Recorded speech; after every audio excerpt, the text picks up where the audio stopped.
Adele set fire to the rain on WROI, joined in the Shepherd Chevy Buick GMC studio now by Fulton County Commissioner Rick Ranstead. And good morning, sir. Good morning. How's it going this morning? I'm doing fantastic. How about yourself? Kind of rainy out, but other than that, it looks pretty good. The weather's warm, so. Yeah. Okay, we had our morning's meeting at 9 a.m. yesterday morning. We had all three commissioners, county attorney, and the auditor, Christina. We started it off with a gentleman from JMS, Mr. Anderson. He is energy saving specialist. He was talking to us whether we wanted to have him come through our buildings and, check the lighting and everything else and see how he could save energy for us. So we was going to check into it with our maintenance guy, see if he's interested in something like that, and get back to him. So that's how it started off there. We had a fee waiver request from Nickel Plate Trail on a technical review. They had some plans that they needed reviewed by area plan, and there's a little fee for that, but any non-for-profit we usually waive the fee, so we went ahead and waived fees on that. Highway department come in. John Geyer had to take the day off, so his assistant John Flint come in, so we was glad to talk to him. He had 4 permits. Most of them was down around Niona Lake. I think it was NIPSCO wanted to do a bunch of work, but so we approved all 4 permits.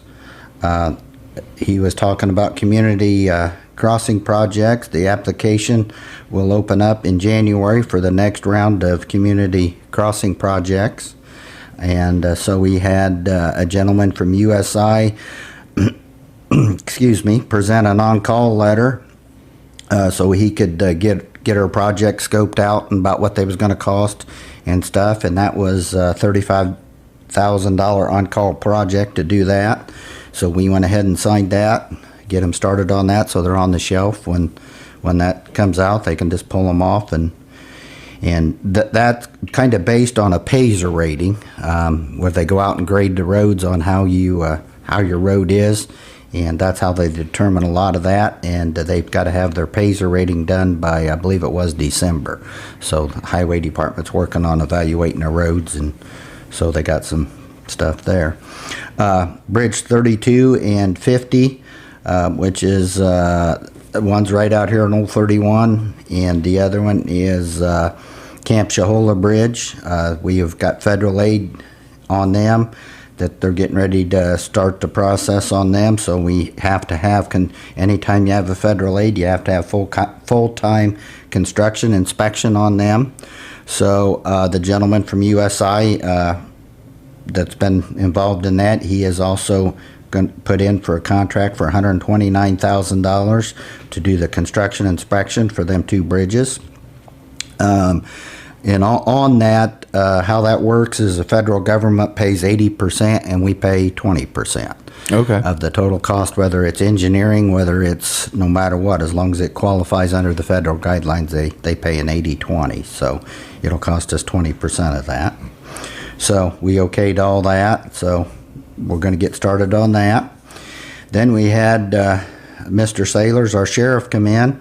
Of course, the new jail is just all but about ready to open up within the next month and a half. Probably you'll see it start to open up.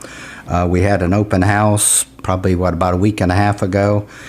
We estimated we had over 700 people come through it, so we was really pleased on that.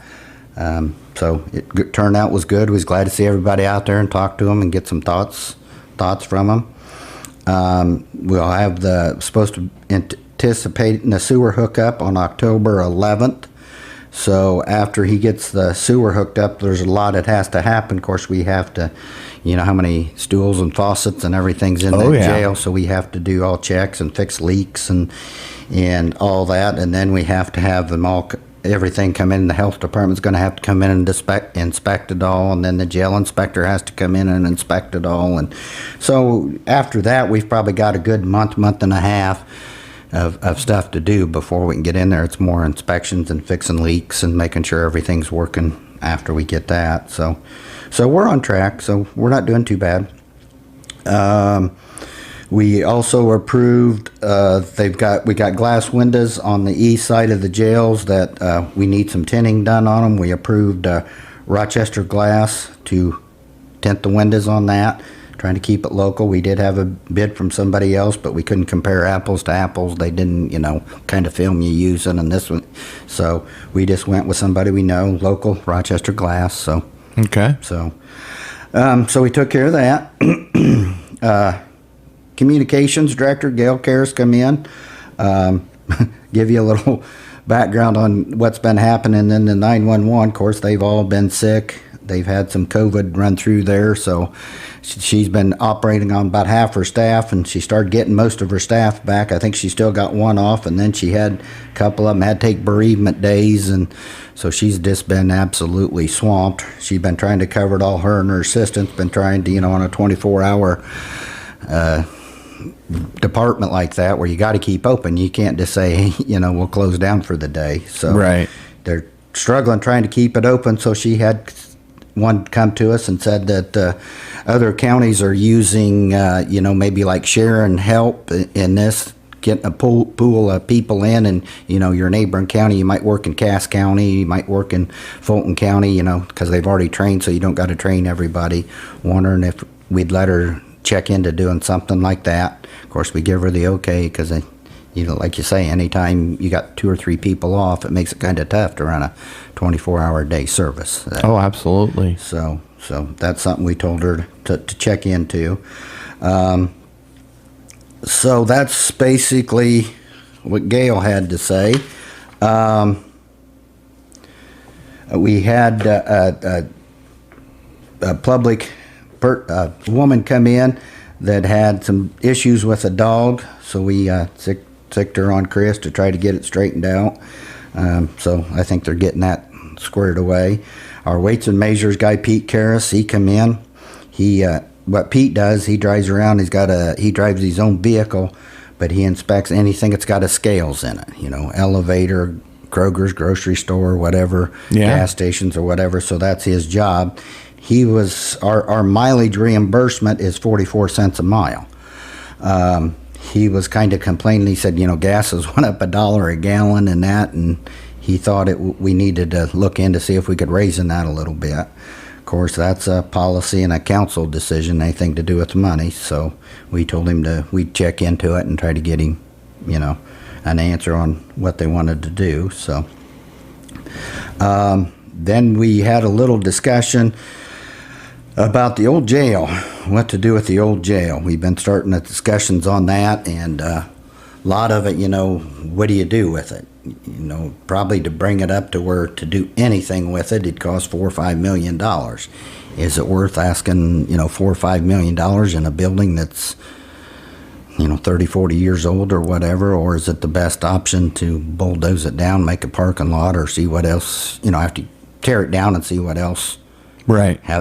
Keep the lot, but I mean, see, so, that's the way we was leaning, but we still need some more public input. We had one person from the public showed up and voiced, she agreed with us. She thought, I don't want to have to be paying more for, $4 or $5 million to redo a jail after I just paid for a new one. So, but so we're discussing that. That's where the discussion is kind of leading at this point.